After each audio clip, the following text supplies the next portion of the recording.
Why is your left arm so small? So one guy in the gym made the mistake of mentioning that one arm was smaller than the other, and it really bugged him. So as you can see in the shot, it's kind of hard to see, but his friends have now started to harass him a little bit about this. So it's pretty funny. But anyway, yeah, I thought this would be a good lead, and maybe I'll talk about, why one arm is smaller than the other, one leg is smaller than the other when you train, and how to get around this problem. Not that it's much of a problem, but if you want to basically start to try to balance things out, some techniques that you could use to do that. Did you know that somebody wrote something about having one arm smaller than the other on your truck? Who was that? Was that Tobias? No. Who wrote that on your truck? It hurts. No, he's in a better place now. The guy? The guy He's in a better place now. I don't usually have protein shakes that often, but when I do, I try to have a protein shake that's sweetened with stevia. Something like this, Kaizen Whey Isolate. There's another one out on the market right now called Perfect Isolate as well. So I'll put the links down below if you guys want to find that kind of stuff. But this is the protein shake that I use when I do feel like a protein shake, or say I have trouble getting in enough protein in a day. And like I said, I always recommend about 1 gram per pound of body weight, maybe a little bit less. I usually do get less than that as far as my protein source. So I'm usually only getting about 110, 130 grams a day, which is a little low, and I do feel better when I do get a little bit of higher protein intake, especially if my carbs or my fat is lower. But anyway, yeah, you guys can just check it out yourself. The links are down below, and yeah, here it is. You see the ingredients here too. So yeah, this is Kaizen. Comes in like a recycling container. This bar looks really straight. Can you see how nice and straight this bar is? So welcome back to another Natural Gallant Bodybuilding vlog. And this is not as much of a vlog today as it is more a tutorial. As you saw in the beginning there, Danny, my friend Danny there, was getting hassled because of one arm being bigger than the other. But ultimately that's just a running joke because Danny is the one that mentioned it actually. And the truth is that this is pretty common.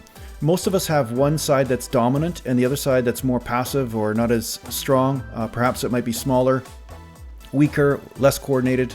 And sometimes the less coordinated area actually has more muscle mass, funny enough. At least that's been one of my observations over the years. And today I just want to talk to you a little bit about how you can correct imbalances, because it is pretty common. You bench press and your left pec might be bigger than the right pec, or your right tricep might be bigger than your left tricep. Maybe if you squat, one quadricep is bigger than the other because of the way your hips sit. Sometimes it's to do with ankle stability, sometimes injury history. All these different factors play a role, right?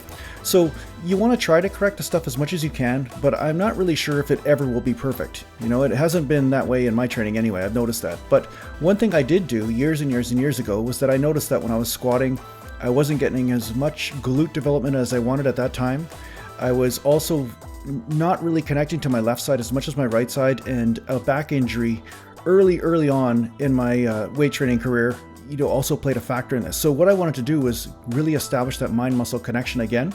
So what I started doing is one-legged movements. And I haven't looked back since. One-legged movements have been one of the best things I could ever do for legs. It's great for sport-specific training, and it is also really good with really making you accountable to how you move with both sides of your body.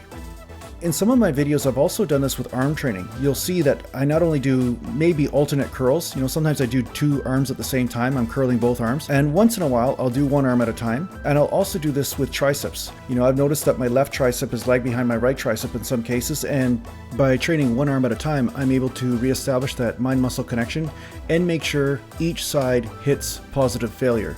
It's pretty common when you're training both arms or both legs at the same time that one leg or one arm will hit failure, but the other side won't. Okay, so it's really important for each side to hit failure, and therefore you establish growth in both areas.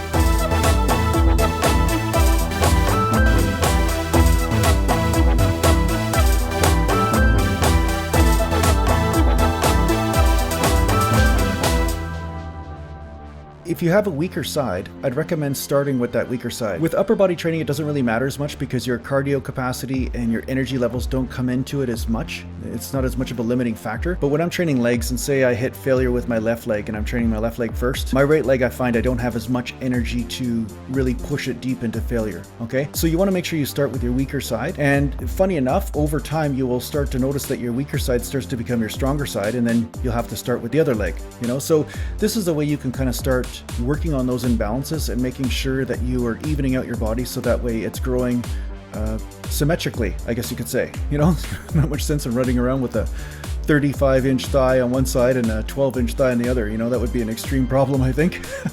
But anyway, yeah, try that out and let me know how it goes.